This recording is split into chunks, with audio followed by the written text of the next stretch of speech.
Beyond the Fog behind the scenes tour of Knott's Scary Farm. Oh look, that's a map of the attractions, so hopefully we'll get to go at all of them.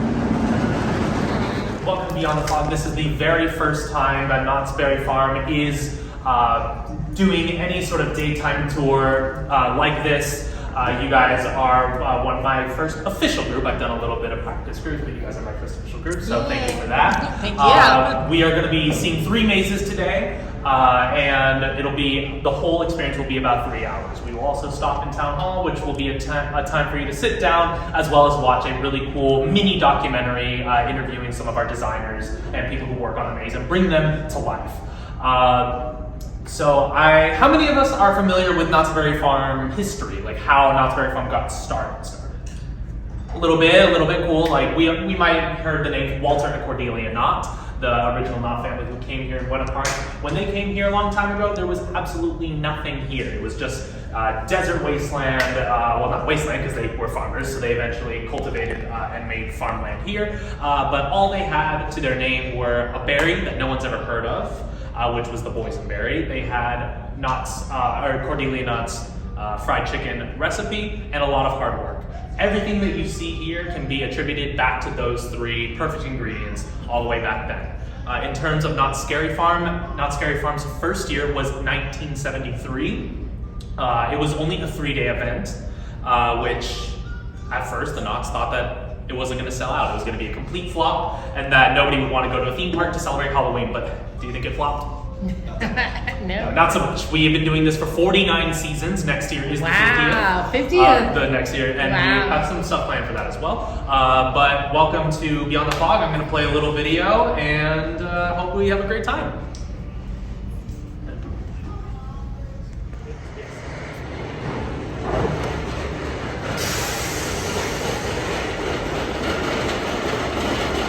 We'll have to be contesting with Ghost Rider, but we are headed over to the main gate right now.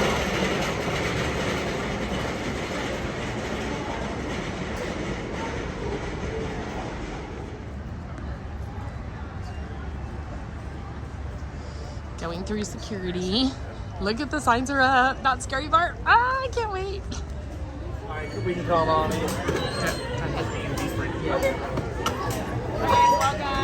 Welcome. Thank you.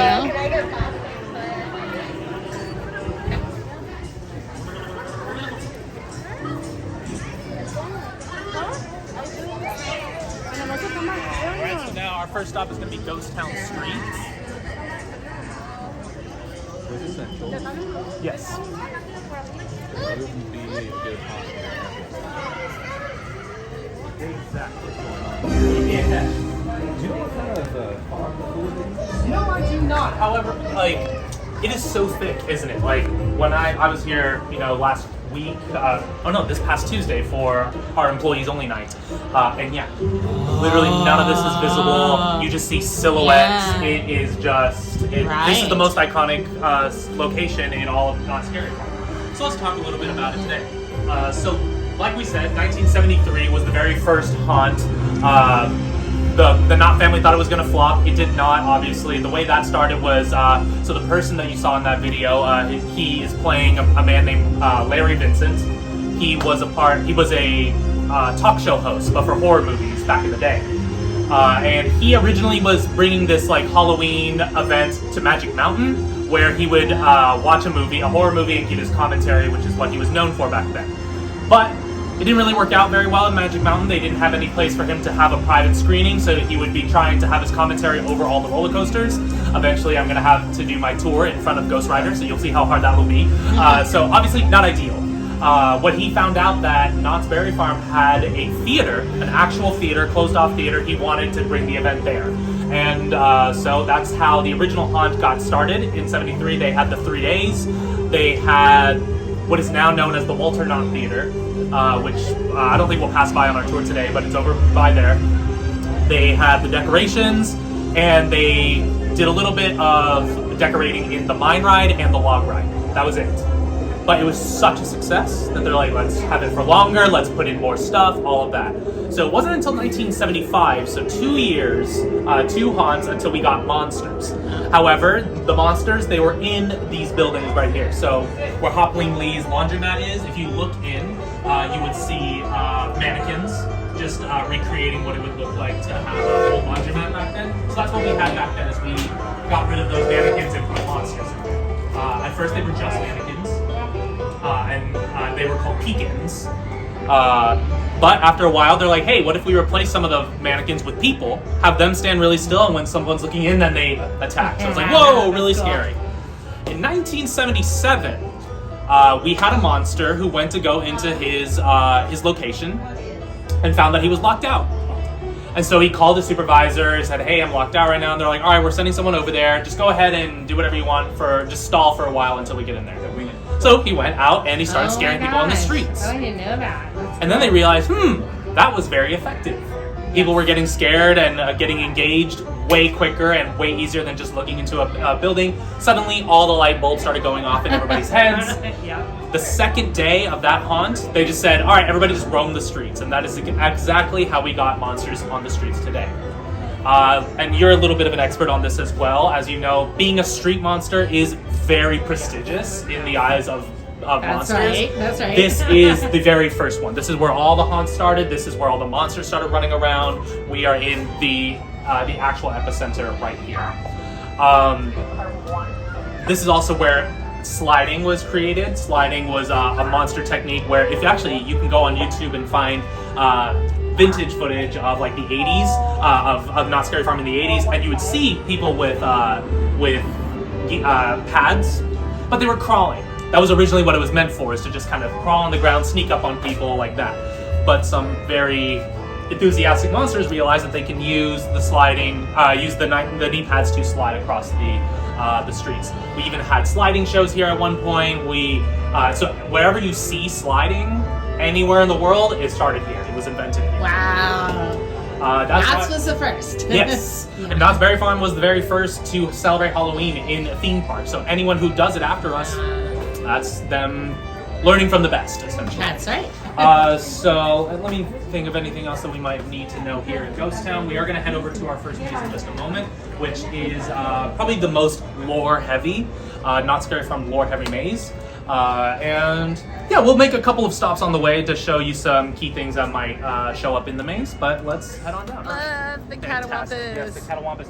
So originally when Walter Knott was trying to entertain the mass amounts of people that were in line for his wife's fried chicken, they decided, let's just have some woodimals to give them something to look at, something to hunt for. This is the oldest one that we still have. This is the most iconic one at this point. They've been here. This is one of the oldest hops in Knott's Berry Farm in general. The reason we're stopping here is because there might be a reference to it in the maze we're going to go look at. But yeah, that is the catawampus and his little baby wampus. The baby wampus, I don't believe, I think was added later, but that catawampus was here ever since then. All right, so let's head over to Sarah Marshall's cabin.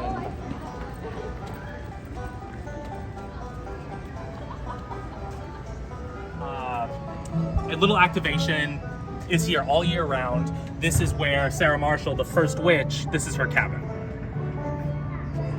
And actually these streets mean a lot to me as well because I do a show called Ghost Town Live here in the summer. So I spend my entire summers living as a villager in these streets. Oh. So it's a completely different feel and looks to Knott's Scary Farm, of course. There's no fog, there's no people trying to scare me. But we live in the town, and we have guests who come up to us all the time asking, so what are you going to do in the fall? Are you going to stay in town during the fog season, during all this? And for lore reasons, all of our Ghost Town Alive characters were just like, no, we are aware that our town is a little cursed. We get out of here as soon as the fog starts rolling in. The fog rolls in.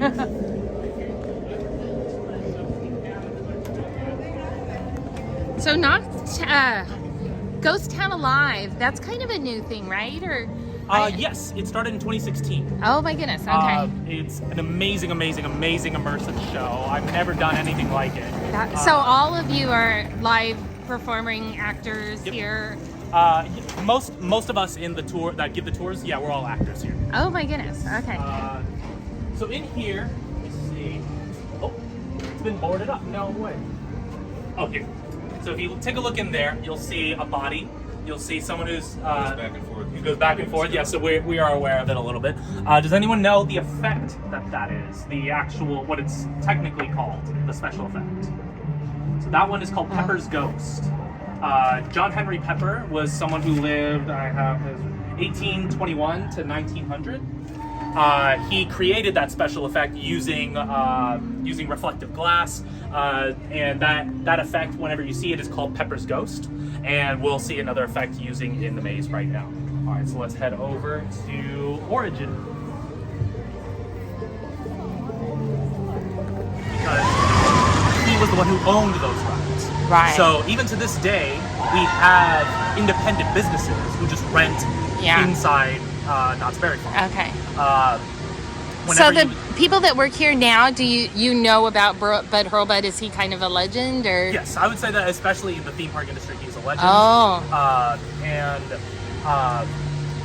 Walter Knott was someone who, even if when you see old footage of him, even when Knott's Berry Farm was a big thing, whenever they would interview, like, you own Knott's Berry Farm, he goes, I'm just a farmer. He was very much a humble man, but also was very good at giving people chances. Just being like, you have an idea, you bring that to me. If I like it enough, I'll give you a chance on it.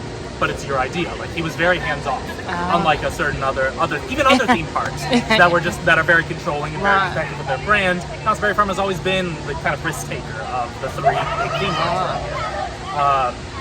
During the lockdown, Knott's, I think, was the first one to do the Taste of events. Yes. And they let it try. Like, probably someone had that idea, and then everyone copied it, right? Of course, yes. But it started here, I think, too. Here, yeah. Absolutely.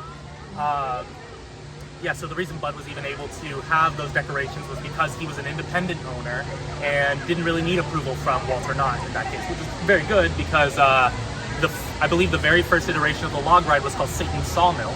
Satan. And the Knott family, pretty religious. They actually only had two rules when it came to the haunts. The first rule was no devil worship, no like devil imagery, and the second one was no dead babies, no dead children. Wow. Over the years, we have broken both of those rules several times. Now, Knott's Scary Farm has only one rule, and that is no nudity, no depictions of nudity.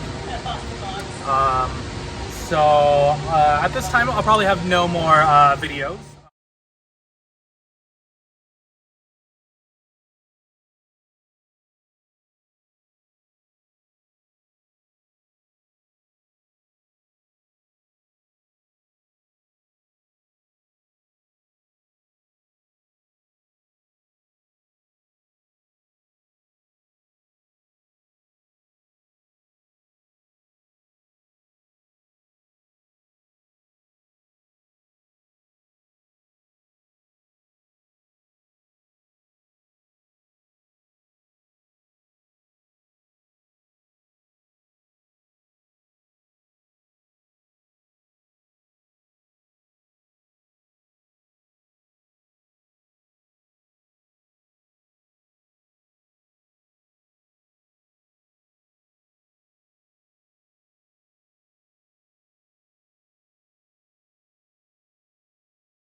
So that was the Beyond the Fog tour.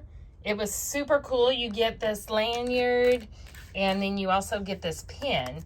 So those are included with the tour. It's super cool. It's super awesome. They wouldn't let us videotape much of it, anything inside, so I just was able to snap those pictures. But anyway, it was a great time. Definitely want to do it before you go to the haunt. Like, if you get tickets to go to the regular haunt, Knott's Scary Farm, you want to go on this tour first, because then you can see what everything looks like before you go through it.